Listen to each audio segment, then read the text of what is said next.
The alarm goes off. It's still dark outside, but he drags himself up, already tired from the day before. His phone is the first thing he reaches for. Emails, notifications, a calendar stacked with tasks. The stress begins before his feet even touch the floor. Coffee in one hand, keys in the other, he rushes out the door. The commute is a blur of traffic and horns, his mind already rehearsing conversations he doesn't want to have. At work, it's more of the same. Fluorescent lights, endless meetings, deadlines that feel important but never fulfilling. He nods, he smiles, he plays his role, while a quiet voice inside asks, "What's the point?" Lunch is eaten in front of a screen. Afternoons crawl, the clock ticking too slowly, and yet the years passing too fast. By evening, he's drained. He comes home, collapses on the couch, and stares at glowing screens to numb himself until sleep finally comes. And tomorrow, he'll do it all again. If this feels familiar, it's because it's not just his life. It's ours. The rhythm of modern existence. Work harder, earn more, distract yourself, repeat. We chase promotions, possessions, pleasures, but the gnawing emptiness never leaves. This is the tragedy of our time. Endless noise, endless striving, endless distraction. And yet, beneath it all, a loneliness that no achievement seems to cure. But here's what most people don't realize. Humanity has been here before. Philosophers, prophets, thinkers across centuries saw this same pattern. They warned that unchecked desire, blind ambition, and distraction would hollow life out from the inside. They left behind truths, even warnings, that could save us from this slow collapse. And yet, we ignored them, which leaves us with one brutal question. What happens when a society forgets the warnings that once kept it alive? We like to think our struggles are new, that burnout, distraction, and emptiness are symptoms of modern life. But they're not. The truth is, every age has faced them, and every age had voices warning us what would happen if we didn't stop. The Stoics warned about this 2,000 years ago. Seneca wrote that, "Life is very short, and anxious for those who forget the past, neglect the present, and fear the future." Doesn't that sound like us? Forever scrolling, forever planning, forever regretting, and never truly living? Buddhist philosophy, centuries before that, declared that craving, the endless hunger for more, is the root of suffering. Not because desire is evil, but because it never ends. You get one thing, you want another. You reach one milestone, and the finish line moves further away. The same treadmill we're on today, they already saw. Even the prophets of religion echoed this warning. They spoke of the dangers of worshiping idols, not just golden statues, but anything that steals your soul: wealth, power, ego. Their message was simple. When you serve false gods, you lose yourself. And yet, here we are, bowing daily to screens, to brands, to images of success. What these traditions had in common was clarity. They named the problem before it devoured entire civilizations. They told us, if you let desire run your life, it will never be enough. If you let noise fill your mind, you'll forget who you are. If you trade your soul for approval, you will wake up empty. But instead of listening, we've doubled down. We've built an economy on endless desire, a culture on distraction, and a society that confuses performance with meaning. The wisdom was never hidden. We just turned away from it. And that is the tragedy. It's not that we were never warned. It's that we heard the warnings, nodded politely, and then went back to chasing what destroys us. Which leaves us here, in the aftermath of modern life, asking the question, if we've ignored the wisdom of the past, what is it costing us right now? Look at the way we live today. From the moment we open our eyes, the noise begins. Alarms buzzing, screens lighting up, notifications piling in, commutes filled with ads, workdays broken by constant pings. Even leisure is consumed by scrolling, autoplay, background chatter. Silence has become so rare that it feels unnatural, even frightening. Ancient voices warned us about this long ago. Seneca, writing in Rome's Chaos, said, "To be everywhere is to be nowhere." His point was simple. Distraction scatters the self until nothing remains whole. And centuries before him, Lao Tzu taught, Silence is a source of great strength. To lose silence, he believed, was to lose the ground of life itself. But silence is precisely what modern life cannot bear. We treat it as a void to be filled, rather than the soil where clarity grows. Instead of reflection, we reach for another notification. Instead of rest, we binge another show. The result is a life spent reacting, never pausing. Psychologists and neuroscientists confirm what these sages foresaw. Studies show that constant stimulation shrinks attention spans, spikes anxiety, and numbs creativity. The brain wired for deep thought is rewired for rapid reaction. And when the noise stops, even for a moment, many people feel panic. Quiet feels unbearable because they've forgotten how to sit with themselves. This isn't harmless, it's spiritual suffocation. When life becomes one long distraction, we lose the capacity for depth, to think, to wonder, to feel fully. We confuse entertainment for joy, busyness for purpose, noise for meaning. But underneath, we are emptier than ever. And here lies the warning. A society addicted to noise cannot hear wisdom. It cannot hear truth. It cannot even hear itself. When silence disappears, the soul begins to wither. And a people without a soul are already halfway dead. And yet, even silence is only part of the loss. Because just as deadly as noise is loneliness. Modern life hasn't only drowned out our inner voice, it has severed the bonds that once held us together. And that brings us to the next collapse, the death of true community. We are living in the middle of a loneliness epidemic. Surveys show that in many developed countries, nearly half of adults report feeling isolated or lacking meaningful connection. In America, loneliness has quietly doubled in recent decades. In Britain, the crisis grew so severe that the government appointed a minister for loneliness to address it. Philosophers saw this danger long before social media. Aristotle called man a zoon politikon, a political, social animal. To him, community wasn't optional. It was the environment where human beings became fully human. Cut off from it, he warned, you are either a beast or a god, but never truly a person. Today, the signs are everywhere. Families scattered across cities, meeting only on holidays. Friendships reduced to text messages and likes. Neighborhoods where no one knows their neighbor's nations. We are surrounded by people, but starving for belonging. Even modern psychology has confirmed this ancient warning. Loneliness doesn't just make us sad, it literally kills. Studies link chronic isolation to increased risk of heart disease, dementia, depression, and premature death. To be cut off from others is not just uncomfortable, it is lethal.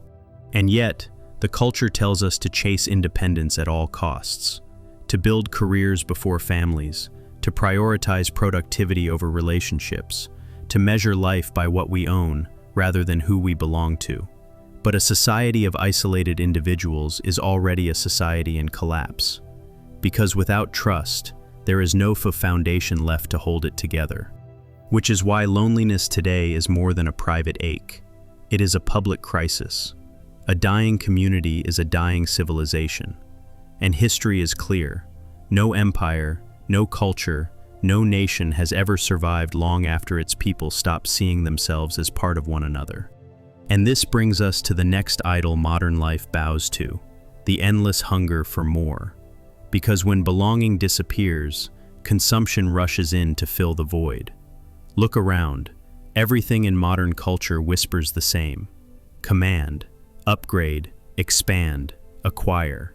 Bigger houses, newer phones, faster cars, more recognition, more money, more followers. We are told that happiness is always just one purchase, one achievement, one promotion away. But Schopenhauer warned that this is the cruelest lie of all. Desire, he said, is endless, and satisfaction always fades. Life doesn't deliver peace, it delivers another craving. This is not just philosophy. Psychology proves it. The hedonic treadmill shows that whether you win the lottery or buy the latest gadget, the thrill evaporates and you return to baseline. Neuroscience reveals that dopamine fires strongest in anticipation, not possession. The chase feels alive, the having feels hollow. And so, We run faster and faster, mistaking movement for progress, mistaking accumulation for meaning. The irony is brutal. Ancient traditions told us the same truth long before data confirmed it. Buddhism taught that craving, tanha, is the root of suffering. To chase endlessly is to suffer endlessly. Stoics like Seneca warned that wealth, if sought for its own sake, becomes a chain heavier than poverty. And Schopenhauer cut to the heart of it. What we call happiness is often nothing more than the brief silence of desire before the next hunger begins. And yet, our age worships desire as if it were salvation. Advertising doesn't just sell products, it sells identities. Social media doesn't just connect us, it fuels comparison and envy. Even education and careers are often framed not as paths to wisdom or service, but as ladders toward more. More status, more power, more control. We've built a civilization on chasing, while mocking restraint as weakness.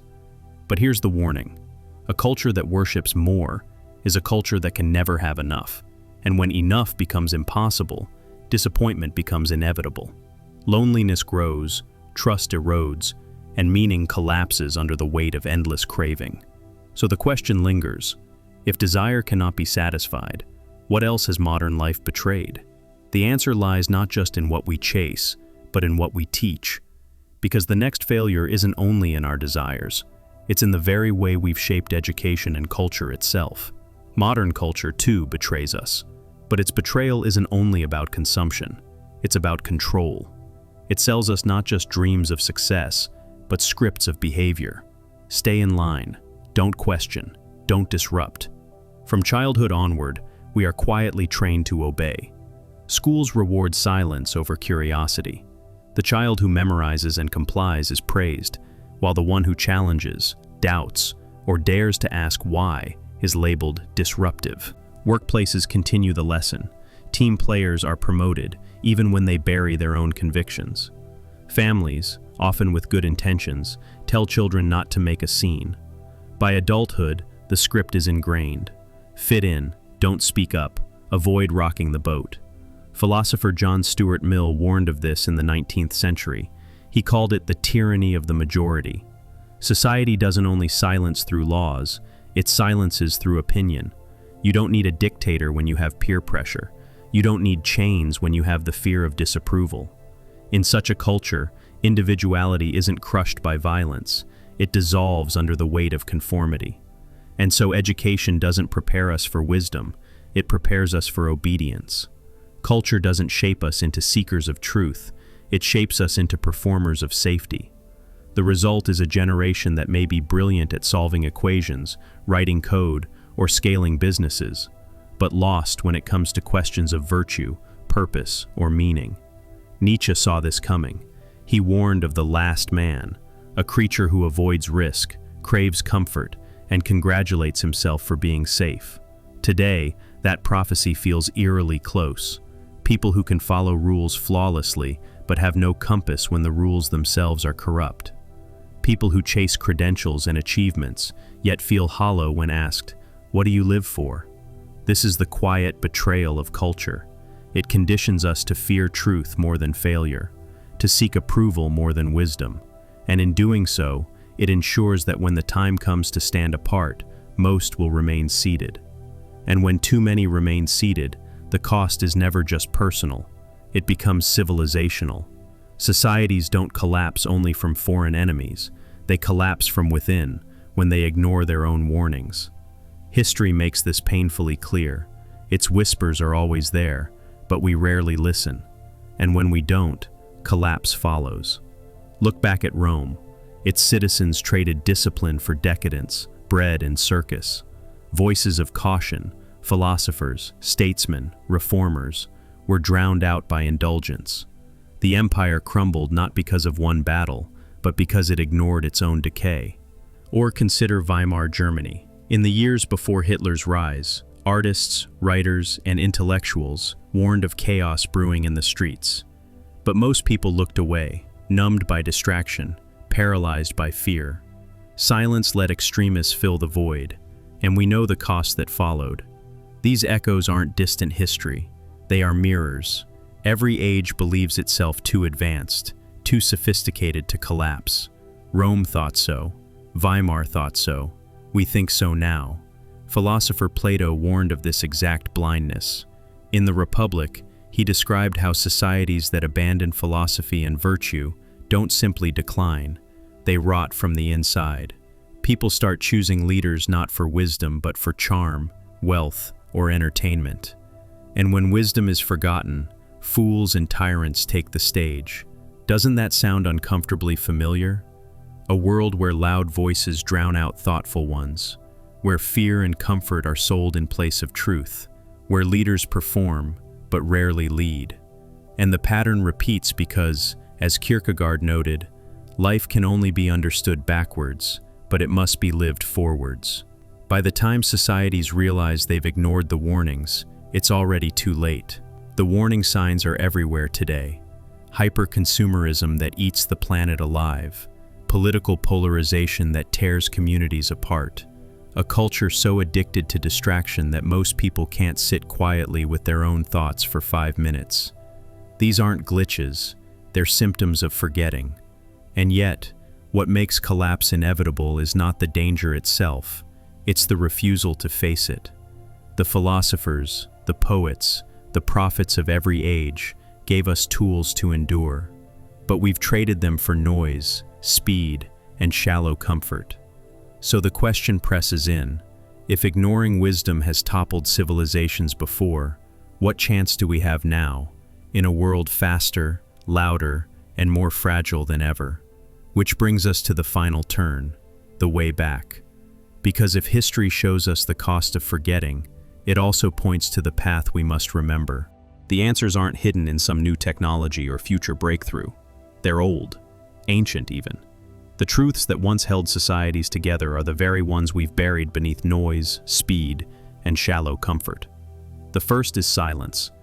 Seneca warned, "To be everywhere is to be nowhere." Modern life has banished silence, filling every moment with stimulation. But without silence, there is no reflection. And without reflection, there is no wisdom. The Stoics, the Taoists, even Christian mystics all knew this. Depth is born in stillness. A society allergic to silence will never produce souls capable of depth. The second is restraint. Our culture tells us to chase endlessly, but every enduring tradition taught the opposite. The Buddha called craving the root of suffering. Epictetus urged people to wish for things to happen as they do happen. Even Jesus warned that gaining the world at the cost of your soul is no victory at all. Across centuries and cultures, the warning was the same. Freedom begins not with more, but with less.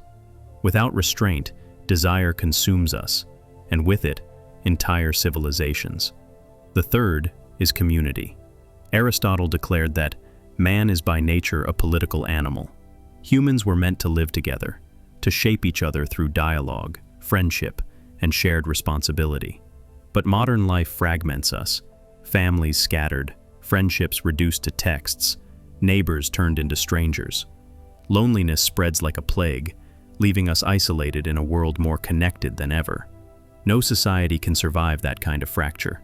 And the fourth is virtue. Plato warned that when truth and justice are neglected, fools and tyrants rise.